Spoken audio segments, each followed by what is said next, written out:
माहेश्वरी महिला मंडल के तत्वाधान में संगीतमय सुंदरकांड पाठ का आयोजन मंगलवार को हुआ। माहेश्वरी भवन में हुई संगीतमय सुंदरकांड पाठ का वाचन पवन जोशी व सुदीप जोशी ने किया।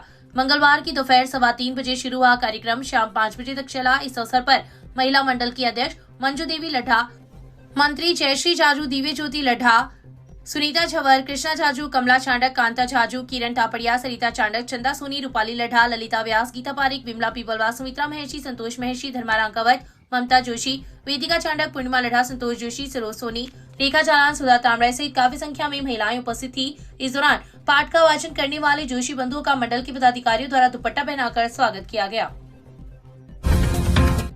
शहर के रीको क्षेत्र स्थित शर्मा सप्लायर्स में प्रिंस बाथ वेयर की ओर से एक वेल बाथ शोरूम का शुभारंभ मंगलवार को हुआ। मेट्रो सिटी के अंदर मिलने वाली सुविधाओं से युक्त शोरूम का उद्घाटन प्रिंस बाथ वेयर के all India head Harsh Kochar, regional manager Parivesh Piyush, area sales manager Jitendra ने जिला कांग्रेस कमेटी के अध्यक्ष इंद्राज खिचड़ के सानिध्य में किया। शर्मा सप्लायर्स के एमडी सीताराम शर्मा ने आगंतुकों का आभार प्रकट किया। शोरूम के शुभारंभ में शर्मा एमडी शर्मा का विभिन्न संगठनों एवं लोगों ने माला, दुपट्टा एवं कंठहार पहनाकर अभिनंदन किया।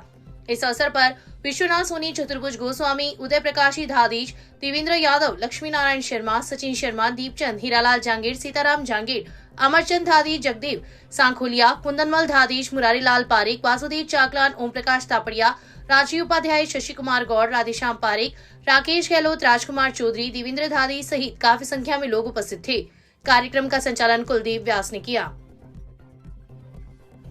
मंडल रेल उपभोक्ता सलाहकार समिति के सदस्य अनिरुद्ध दायमा ने डीआरएम डॉक्टर आशीष कुमार को पत्र लिखकर ग्रीष्मकालीन समय में नई गाड़ियों के संचालन की मांग की है। दायमा द्वारा प्रेषित पत्र में उल्लेख किया गया है कि बीकानेर से शेखावाटी होते हुए कोई भी नियमित ट्रेन पूर्वोत्तर की ओर नहीं है। ग्रीष्मकालीन छुट्टियों में प्रवासियों का आवागमन बहुत होता है तथा क्षेत्र से भी बहुत लोग बाहर जाते हैं। ऐसे में नियमित ट्रेन का संचालन होने से रेलवे की आय बढ़ेगी तथा क्षेत्र की जनता को लाभ मिलेगा।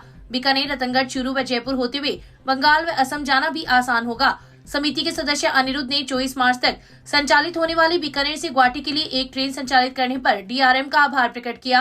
उन्होंने पत्र की प्रतिलिपि प्रमुख मुख्य परिचालक प्रबंधक मदन देवड़ा एवं मुख्य यात्री परिवहन प्रबंधक सुनील गुप्ता को भी प्रेषित की है। गोमजी मौसून के मंदिर में विश्व हिंदू परिषद की जिला बैठक मंगलवार को हुई। प्रांत मंत्री राधेश्याम गौतम की अध्यक्षता में हुई बैठक में जिले भर में राम महोत्सव कार्यक्रमों के आयोजनों पर विस्तार से चर्चा की गई। इस दौरान गौतम ने सभी कार्यकर्ताओं को जिले के सभी प्रमुख नगरों के साथ सुदूर ग्रामीण क्षेत्रों तक मंदिर को केंद्र बनाकर सामाजिक समरसता व संयुक्त परिवार के कुटुंब भाव को आधार बनाकर आस्था व एकता को अभिवर्धित करने के लिए राम उत्सव कार्यक्रम मनाने का आह्वान किया। विभाग मंत्री गजानन धादीश ने कार्यकर्ताओं को निकट भविष्य में आने वाले मातृशक्ति, दुर्गा वाहिनी, बजरंग दल व परिषद के प्रशिक्षण वर्गों के लिए कटिबद्ध होने को कहा। विभिन्न प्रशिक्षणों, सत्संगों व मंदिरों में होने वाले सतत मिलन केंद्रों के माध्यम से संगठन को और भी अधिक मजबूती तथा समाज को जागृत करना होगा ताकि भविष्य में लव जिहाद, धर्मांतरण व सामाजिक टकराव जैसे चुनौतियों का मुकाबला किया जा सके। जिला अध्यक्ष सुभाष पारिक ने जिले भर से उपस्थित पदाधिकारियों व कार्यकर्ताओं को पंचप्रण की शपथ दिलाई। इस दौरान प्रखंड रतनगढ़ के लिए दुर्गा वाहिनी की सह संयोजिका पद पर पूजा शर्मा व निक्की जांगीर, प्रखंड सरदार शहर बजरंग दल संयोजक के लिए गौरव भोजक, सत्संग प्रमुख के लिए चंद्र प्रकाश सोनी, धर्म प्रसाद प्रमुख पद पर मुकेश अग्रवाल के नाम की घोषणा की गई। इस अवसर पर मोहित बोचीवाल, राजकुमार महेशी, सत्यनारायण सेवदा, महावीर प्रसाद महेशी, वासुदेव चाकलान, अजय गार्गी, विनोद कुमार मेहता, जगदीश सांखोलिया, राजेंद्र प्रसाद चांद गोटिया, रामदेव चंदनिया, सुरेंद्र चुलेट, राजेश शिन्वा, जयसिंह राठौर, नारायण प्रजापत, पीरूमल भोबरिया, शशिकांत धरेंद्र सहित काफी संख्या में लोग उपस्थित थे। RUIDP अधिशासी अभियंता RD गर्ग के निर्देशन में शहर के वार्ड संख्या 40 के आंगनबाड़ी केंद्र में महिलाओं की बैठक का आयोजन मंगलवार को हुआ। जन सहभागिता इकाई के प्रवीण सिंह राठौर व काजल सांखला ने बताया कि वार्ड में अब सीवरेज घरेलू कनेक्शन का कार्य होगा, जिसमें स्नानघर, रसोई, शौचालयों का जोड़ा जाएगा। बरसाती पानी के पाइपों को इससे नहीं छोड़ा जाएगा। सीवरेज घरेलू कनेक्शन के लाभ बताते हुए राठौड़ का कहना है कि कनेक्शन के बाद नालियां सूखी व साफ रहेगी, जिससे गंदगी नहीं होगी और बीमारियों में कमी आएगी। उन्होंने स्नानघर व रसोई में जाली लगाने का आह्वान किया। बैठक में आशा सहयोगिनी माया एवं सहायिका सुशीला ने टीकाकरण का महत्व बताया। इस अवसर पर काफी संख्या में महिलाएं उपस्थित थी। परियारा की राजकीय बालिका उच्च प्राथमिक स्कूल रेलवे ने श्री राम भरोसे गौशाला के तत्वाधान में मंगलवार को दानदाता के सौजन्य से विद्यार्थियों को बैग वितरित किए गए। गौशाला अध्यक्ष शंकरलाल खाती ने बताया कि भामाशाह तोलामल बैद के सौजन्य से स्कूल में पढ़ने वाले 101 विद्यार्थियों को बैग का वितरण किया गया। प्रधानाचार्य ओंकारमल ने आगंतुकों का आभार प्रकट किया। इस अवसर पर किशनलाल शर्मा, सीताराम शर्मा, रेवतमल शर्मा, सुरेश प्रजापत, हनुमानमल सोनी, जगजीत सुथार, अध्यापक नानूराम, अर्चना, पुष्पलता जांगीर, द्रौपदी सुथार, कृष्णा मीणा, सीताराम मीणा, सविता मीणा सहित काफी संख्या में लोग उपस्थित थे। निकटवर्ती गांव दिरासर के दर्जनों लोगों ने मंगलवार की शाम नगरपालिका ईओ डॉक्टर सहदेव चारण को ज्ञापन देकर गांव को ग्राम पंचायत लूज के अधीन रखने की मांग की है। ग्रामीणों द्वारा दिए गए ज्ञापन में उल्लेख किया गया है कि गांव दिरासर को नगरपालिका द्वारा पालिका क्षेत्र में मिलाने की कार्यवाही की जा रही है, जिसका ग्रामीणजन विरोध करते हैं। गांव दिरासर लूज पंचायत के अधीन आता है और लूज गांव से मात्र 2 किलोमीटर की दूरी पर है। वहीं रतनगढ़ शहर गांव से 2 किलोमीटर अधिक दूर है। ग्रामवासी ग्रामीण क्षेत्र की योजनाओं के लाभ से जुड़े हुए हैं तथा नगरपालिका क्षेत्र में मिलाने से ग्रामवासियों को इन योजनाओं से वंचित होना पड़ेगा। गांव के अधिकांश लोग मजदूरी करने वाले हैं, जो शहरी जीवन से महंगाई से और अधिक पीड़ित हो जाएंगे तथा कृषि कार्य प्रभावित होगा। गांव के लोग कोऑपरेटिव बैंक से कृषि ऋण का फायदा भी समय समय पर लेते रहते हैं, जो कि शहरी क्षेत्र के लोगों को नहीं मिलता है। ज्ञापन में उल्लेख किया गया है कि कुछ लोग राजनीतिक लाभ के लिए उद्देश्य से गांव दिरासर को नगरपालिका में मिलवाना चाहते हैं, जो ग्रामीण क्षेत्र की जनता के साथ अन्याय है। ज्ञापन पर पूर्व प्रधान गिरधारी लाल बांगड़वा, पूर्व सरपंच कमला देवी, कूड़ाराम, भंवरलाल बीड़ा, रामकरण बीड़ा, गिरधारी लाल रैना सहित सैकड़ों की संख्या में लोगों के हस्ताक्षर हैं। ये नगरपालिका स्टेट लेवल पे अभी नगरपालिकाओं का सीमा विस्तार के प्रस्ताव मांगे गए थे। जो सरकार द्वारा प्रस्ताव मांगे गए थे, उस प्रस्ताव के दरमियान नगरपालिका द्वारा ग्राम देरासर गांव है, उसको लेके इन लोगों का कहना है कि जो ग्राम देरासर है वो हमारा ग्राम पंचायत लूंज में, हम उसी में रहना चाहते हैं। हम ग्रामीण लोग हैं, हमें ज्ञापन में इनका ये कहना है कि हमें ग्रामीण योजनाओं का जैसे सस्ती बिजली या कोऑपरेटिव बैंक लोन वगैरह मिल जाए उस हिसाब से, जबकि वो नगरपालिका के शहरी क्षेत्र के नजदीक उस आधार पर ये कलेक्टर साहब थ्रू प्रस्ताव स्टेट गवर्नमेंट को गए, उसको लेके का एक गांव है देरासर, जो लूंज से 1.5 किलोमीटर दूरी पे है और रतनगढ़ से 3 किलोमीटर दूरी पे। और ग्रामवासियों की सभी की मांग है। आज 300 आदमी कलेक्टर साहब के पास भी गए, राज्यपाल महोदय आए थे, मिलने का मौका लिया, लेकिन मिलने नहीं दिया गया। लेकिन हमें कलेक्टर साहब से मिले, एडीएम साहब से। कलेक्टर साहब राजेश साहब के प्रोग्राम में बिजी थे राज्यपाल जी के, तो एडीएम साहब को ज्ञापन सौंप के आए कलेक्टर साहब के नाम कि हमारी जो ग्राम पंचायत लूंच है उसका एक हिस्सा देरासर है, वो देरासर लूंच में रहना चाहिए। और सभी ग्रामवासियों की यही मांग है कि हम ग्रामीण क्षेत्र में रहना चाहते हैं, सिटी क्षेत्र में नहीं जाना चाहते हैं, कि जो सुविधाएं ग्राम पंचायतों में मिल रही है वो सिटी क्षेत्र में बहुत बड़ी मुश्किल से मिलती है। इसलिए ग्रामीण क्षेत्र की जनता की जो आवाज है और लूंच के देरासर के तमाम जो 300 आदमी चूरू भी गए, यहाँ भी आए, सब ने ये कहा है कि हम आज हमें ग्राम पंचायत में रखा जाए। और ईओ साहब ने यहाँ से प्रस्ताव बढ़ाकर भेज दिया।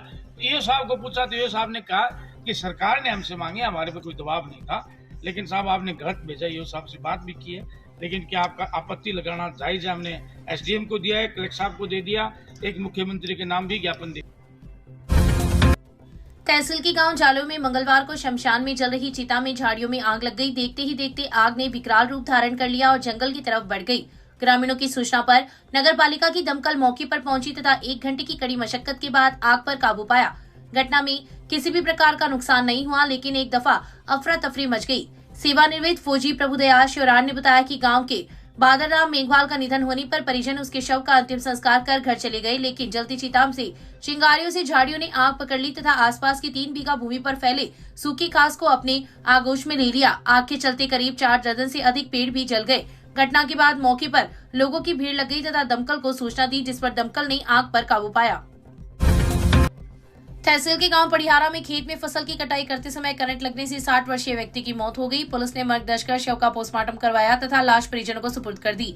पुलिस ने बताया कि गौतम पुत्र भवानी दास स्वामी निवासी पड़िहारा ने रिपोर्ट दी कि उसके 60 वर्षीय ताऊजी हनुमान दास पुत्र संतोष दास मंगलवार को अपने खेत में सरसों की कटाई करते समय लोहे के पाइप को एक तरफ कर रहे थे। इसी दौरान वह करंट की चपेट में आ गए।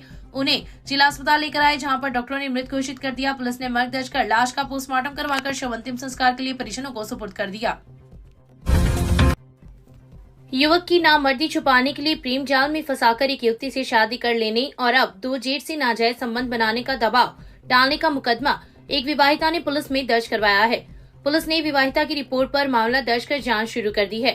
पुलिस ने बताया कि रतनगढ़ निवासी एक विवाहिता अपनी मां के साथ थाने में उपस्थित होकर रिपोर्ट दी कि वह और उसका पति एक ही मोहल्ले के हैं।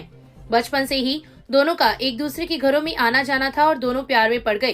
करीब 1 साल पहले दोनों ने प्रेम विवाह भी कर लिया। अब ससुराल पक्ष के लोग विवाहिता पर 5 लाख रुपए व सोने के आभूषणों की डिमांड कर रहे हैं।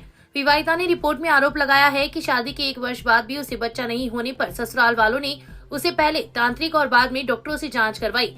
जांच में उसकी रिपोर्ट तो सही आई, लेकिन पति नामर्द निकला। अब पति उसके 2 जेठ के साथ शारीरिक संबंध बनाने का दबाव बना रहा है, जिसके कारण जेठ भी उस पर बुरी नजर रखते हैं। करीब 15 दिन पहले पति रात के समय बाहर गया हुआ था तो उसका एक जेठ कमरे में घुस गया तथा अश्लील हरकतें करके चूमने लगा और उसने विवाहिता को बताया कि हमें पहले से ही पता है तुम्हारा पति नामर्द है और इसलिए उसने प्रेम विवाह किया है। होली की रात दोनों जेठ शराब के नशे में विवाहिता के कमरे में घुस गए तथा जबरदस्ती करने का प्रयास करते हुए मारपीट की। जैसे तैसे विवाहिता ने घटना से अपनी मां को अवगत करवाया, जिस पर रिश्तेदार मौके पर पहुंचे। पुलिस ने मुकदमा दर्ज कर जांच शुरू कर दी है। मामले की जांच सब इंस्पेक्टर सुभाष चंद्र कर रहे हैं। रतनगढ़ की एक युवती ने कल एक मामला दर्ज करवाया कि उसकी करीब 2 साल पहले किसी एक लड़के से इंस्टाग्राम के माध्यम से दोस्ती हुई थी। उस लड़के ने अपना नाम गलत बताया और उसके साथ दोस्ती करके उसके साथ बलात्कार किया। प्रकरण दर्ज कर लिया है, अनुसंधान कर रहे हैं। पीड़ित का मेडिकल मुआयना करवाया जा रहा है। सर, युवती द्वारा दी गई रिपोर्ट में ये उल्लेख किया गया है कि आरोपी ने पहले किसी अन्य धर्म का नाम बताया था और उसके बाद में वो किसी अन्य धर्म का निकला। तो ये सर कहाँ तक इसमें सच्चाई है सर? अभी इस प्रकरण में अनुसंधान किया जाना शेष है। अनुसंधान करने के बाद ही पता चलेगा कि सच्चाई क्या है। रतनगढ़ में धर्म परिवर्तन करने का दबाव बनाने का प्रकरण सामने आया है, जिसमें 23 वर्षीय युवती आरोपी के चंगुल में फंस गई और अब घटना से आहत होकर पुलिस में मामला दर्ज करवाया है। पुलिस ने युवती की रिपोर्ट पर मुकदमा दर्ज कर जांच शुरू कर दी है। युवती द्वारा पुलिस को दी गई रिपोर्ट में उल्लेख किया गया है कि वह रतनगढ़ क्षेत्र की रहने वाली है। सोशल मीडिया पर उसके पास रोहन शर्मा नाम से एक रिक्वेस्ट आई, जिसमें उसने स्वीकार कर लिया और उसके बाद युवती रोहन से बात करने लगी। 29 नवंबर को रोहन रात के समय उसके घर आ गया और फोटो व वीडियो बना ली और उसके बाद निरंतर रोहन युवती से मिलने का दबाव बनाता रहा। अप्रैल 2023 में रोहन ने पिंकी नामक लड़की को अपनी धर्म की बहन बताते हुए युवती के घर भेजा, जो युवती को लेकर एक होटल में आ गई, जहां पर रोहन ने फिर से उसकी फोटो व वीडियो बना ली। उसके बाद 14 अगस्त को शहर के भानेदोरा स्थित एक घर में उसने बुलाया, जहां पर उसने जबरन शारीरिक संबंध बनाए और 3 घंटे तक बंधक बनाकर रखा। इस दौरान आरोपी ने उसकी अश्लील फोटो व वीडियो भी बना ली। बाद में युवती को पता चला कि रोहन का असली नाम अलमीर खान है। आरोपी ने युवती को धमकी देते हुए बताया कि वह लड़कियों को फर्जी नाम रखकर फंसाते हैं। इसके बाद आरोपी विदेश चला गया और 1 साल तक सब कुछ ठीक चला, लेकिन फरवरी में अलमीर विदेश से वापस आ गया। इस दौरान युवती की सगाई भी हो चुकी थी, जिसे तोड़ने का वह दबाव बना रहा है और आरोपी के परिजन भी उसका साथ दे रहे हैं और धर्म परिवर्तन के लिए दबाव बना रहे हैं। ऐसा नहीं करने पर युवती की अश्लील फोटो व वीडियो को वायरल करने की धमकी दे रहे हैं। पुलिस ने 23 वर्षीय युवती की रिपोर्ट पर मुकदमा दर्ज कर जांच शुरू कर दी है। मामले की जांच सब इंस्पेक्टर सुभाष चंद्र कर रहे हैं। रतनगढ़ की एक युवती ने मुकदमा दर्ज करवाया है कि उसने एक लड़के से प्रेम विवाह किया था और प्रेम विवाह करने के बाद में उसका पति और ससुराल के लोग उसको दहेज के लिए तंग परेशान करने लगे और उसके जेठ हैं वो उस पर बुरी नज़र रखते थे और छेड़छाड़ की। प्रकरण दर्ज कर लिए, अनुसंधान। मारपीट एवं गाली गलौज करने की पुलिस में सोमवार की रात परस्पर मामले दर्ज हुए हैं। पुलिस ने 2 मामले दर्ज कर जांच शुरू कर दी है। पुलिस ने बताया कि शहर के वार्ड संख्या 41 निवासी 35 वर्षीय आशा देवी उर्फ नीतू ने रिपोर्ट दी कि 14 मार्च की शाम वह घर पर अकेली थी। इसी दौरान वार्ड के ही मनोज, विकास, पीनू, सौरभ, सोनू, गुलशन, राधेश्याम, सुमन व मंगतू सहित 10-12 लोग एकराय होकर आए तथा गाली गलौज करने लगे। इस दौरान वह घर पर अकेली थी, इसलिए डर के मारे उसने दरवाजा बंद कर लिया। वहीं परस्पर मामला दर्ज करते हुए वार्ड 41 के 55 वर्षीय राधेश्याम वाल्मीकि ने रिपोर्ट दी है कि सवारियां बैठाकर उसका लड़का ऑटो लेकर जा रहा था। इसी दौरान सुमित, मिलन, पवार, पंकज, संजू, विशाल, ग्यारसी, सोनिया, नीतू आदि एकराय होकर हाथों में लाठी, चाकू व सरिया लेकर आए तथा जान से मारने की कोशिश की। पुलिस ने परस्पर मुकदमे दर्ज कर जांच शुरू कर दी है। मामले की जांच सब इंस्पेक्टर सुभाष चंद्र कर रहे हैं। घर पे दोनों में अकेले या तीनों लड़कार में दोनों लड़कार में आया भी घर से 6-6:30 बजे टाइम उस साइड दोनों बच्चा खड़िया होया जद लास्ट टेम्पू गालियो बान लड़को आके मनोज और फिर वो आप घर गियो, घर का सारा लिया हथियार समेत आया सारा घर का टोटल मारपीट करने लागे। मार बच्चा सा गया, मैं वह सुनी जब अंदर से बाहर भागी बान छुटाम न खातर मैं मार बच्चा ने अंदर गाल ली अट मारी मेरी लात की हाथ कपड़ियों को रख दियो फिर बेटो मारियो लात की गेट गार्ड पे हमलो कर दिया पूरे। ये आशा देवी है, रतनगढ़ के वार्ड नंबर 41 की रहने वाली। उसने मामला दर्ज करवाया है कि दिनांक 14/3/2025 की शाम को वो और उसके 2 बेटे घर पे थे, तो उनके मोहल्ले के मनोज, विकास, गुलशन, राधेश्याम वगैरह आए और उनके ऊपर हमला किया, मारपीट की। इस मामले में दोनों ही पक्षों के मुकदमे दर्ज हुए हैं, क्रॉस मुकदमा दर्ज है, अनुसंधान किया जा रहा है।